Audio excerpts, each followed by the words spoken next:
often say you are what you eat. And this saying is thrown around quite playfully, but it actually could and should be taken quite literally. It's always beneficial to reflect on what one puts inside their body, but how can we do this without proper information? As a mother, it became vital to me to ensure that my daughters and I all received the best possible nutrition available. So years ago, I began my research of sources like the FDA, the USDA, the Center for Disease Control, universities and places of research from around the world. So today, and I listened to lectures, watched documentaries, and read articles and case studies. So today I want to share with you a few pieces of information that I've learned about nutrition, specifically fats, and a particular kind of fat known as trans fatty acids, or hydrogenated oils. I want to explain to you what they are, what they can do to your body, and where they're typically found. But first, for you to understand trans fatty acids, allow me to explain a little bit about fatty acids in general. As Dr. Michael Greger of the Cornell University explains in his lectures about nutrition worldwide, there are three main types of fatty acids. There are the monounsaturated fats, which are semi-liquid to liquid fats, and they are found in nuts, avocados, olive and canola oil, and in moderation can be quite good for you. Then there are the polyunsaturated fats, which are liquid fats, which are differing ratios of omega-3 and omega-6 fatty acids. Those high in omega-3 fatty acids are very good for you, while those high in omega-6 are not so good for you. Then there are the saturated fats, which are solid fats at room temperature. These are found in coconut oil, palm oil, and animal fats, and these are very bad for you, especially animal fats that contain cholesterol. But then there are the trans fats, often also called hydrogenated oils, which don't fit really truly into either of these any of these categories. So what are trans fats? Well, the only natural source for trans fat is found in animal fats. All other forms of trans fats are an artificial form called hydrogenated oils. And these are created when hydrogen atoms are added to the molecules of liquid fats in order to make them more solid. This process makes liquid fats partially or completely saturated. And manufacturers do this in order to save money because it increases the shelf life of processed food and also stabilizes and improves the texture. The detriment to using hydrogenated oils is the damage and the havoc it wreaks upon your body.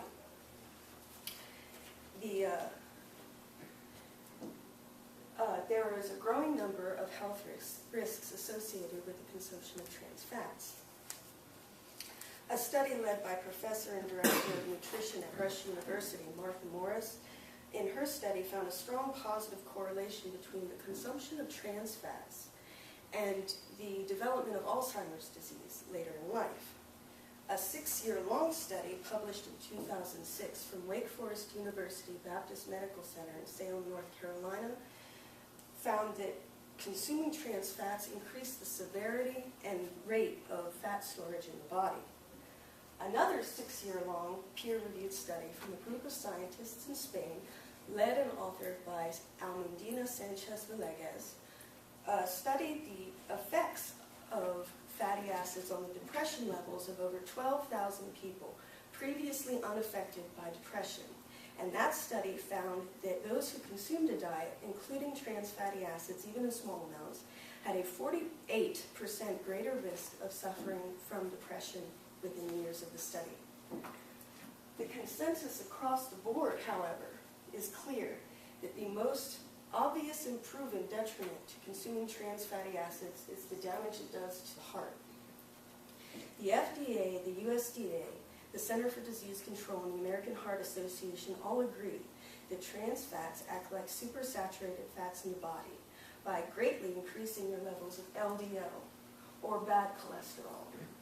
They also decrease the body's production of HDL, or good cholesterol, which is what the cholesterol that our bodies naturally produce on their own, which protects the arteries from clogging and protects the heart from damage.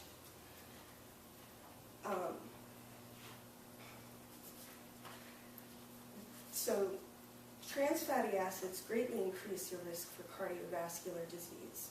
And scientists and doctors agree that there is no safe minimum consumption for trans fatty acids, and that even in small amounts, they tend to store up in the body and stay in the system.